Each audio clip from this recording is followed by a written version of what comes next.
Hi everyone and welcome to 5pointsblue.com. I'm Kelsey Charles, joined by Christy Scales and Lindsay Cash. Guys, obviously a crazy season for this Cowboys team, and we're looking ahead to the draft. The Cowboys picked 27th this year overall.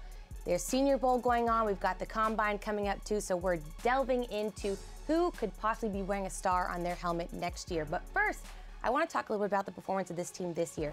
What position group in your mind did you think just really did a stellar job this year? Well, it's funny you mentioned the Combine and the draft and everything, because in my mind, I remember just a year ago, Zach Martin got here, and he was the new guy, and that is the group that I think had the most influence this year. It's undeniable what they did. I mean, you think just a few years ago, it was Tyron Smith, then it was Travis Frederick, then it's Zach Martin. I mean, these are young guys that have only played for, 1 year together, 2 years together, now 3 years together. And to have the continuity and fluidity that they do at such a young age, and I mean young experience even in the NFL, is absolutely incredible. Yeah, when 3 of your 5 starters are in the Pro Bowl, exactly. And well-deserved. It's not bad. a thing that's just by reputation, it's well-deserved. And Tyron Smith and Travis Frederick and Zach Martin, of course, are the 3 Pro Bowlers, but Doug Free, and he missed those games, and Jeremy Parnell stepped in at right tackle, so we have to credit both Free and Parnell for what they did at right tackle, but Ron Leary at left guard, what they were able to do in opening the holes for DeMarco Murray and Joseph Randle, and then the way, Tony Romo has the best passer rating in the league and also goes to the Pro Bowl, and that's a credit to the pass blocking. So I'm with you 100% offensive line. So you speak about pass blocking, and a guy who really transformed his role this year, Jason Witten. I mean, he's in his 10th Pro Bowl right now. So I'm going to go ahead and say tight ends, because I think he was a bit of an unsung hero when it came to blocking for this newfound running game that the Cowboys were able to establish this past year. So I'm going to go ahead and say tight ends, because they were kind of under the radar a little bit. Obviously, the O-line was a huge player in being able to get those yards, but Jason Witten jumped in there and made a big impact as well. So obviously, that's a great area. We have your O-line, you have your tight ends, you got the blocking, running game down.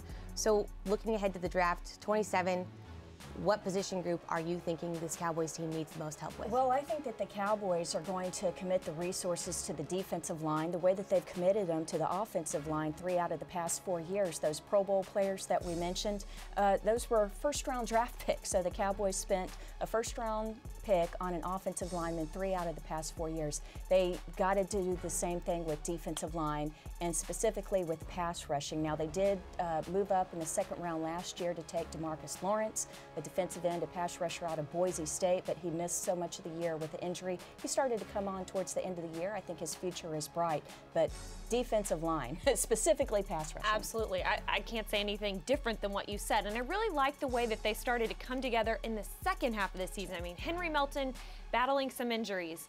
Jeremy Mincey, I love the guy's leadership, his charisma. He's great for the defensive line. Tyrone Crawford moving inside seemed to be a huge success. I know a lot of people around Valley Ranch, Brian Broaddus and Nate Newton, were really pushing for him to move inside, so that was successful, but pass rush, biggest need for sure. I'm with you guys too. I mean, the 3 technique is one of those positions in Marinelli's scheme that really applies a lot of pressure on the quarterback. So I wouldn't hate to see them draft first round for that one, but I also think the secondary is an issue that needs to be addressed too, whether that be with Brandon Carr. I mean, he's going to be a big salary cap hit for this team. You've got the 5th-year option available from Mo Claiborne. Sterling Moore is a restricted free agent.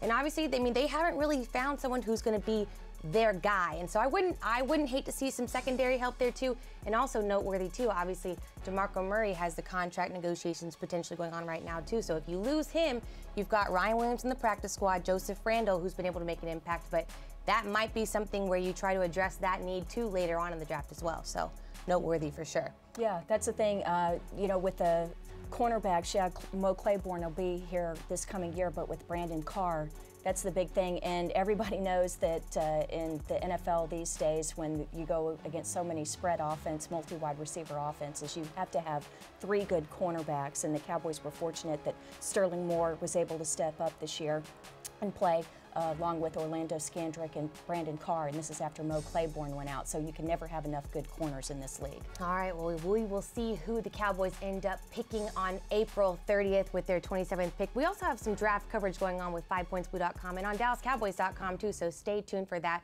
Thank you guys so much for joining us, and we will see you all next time.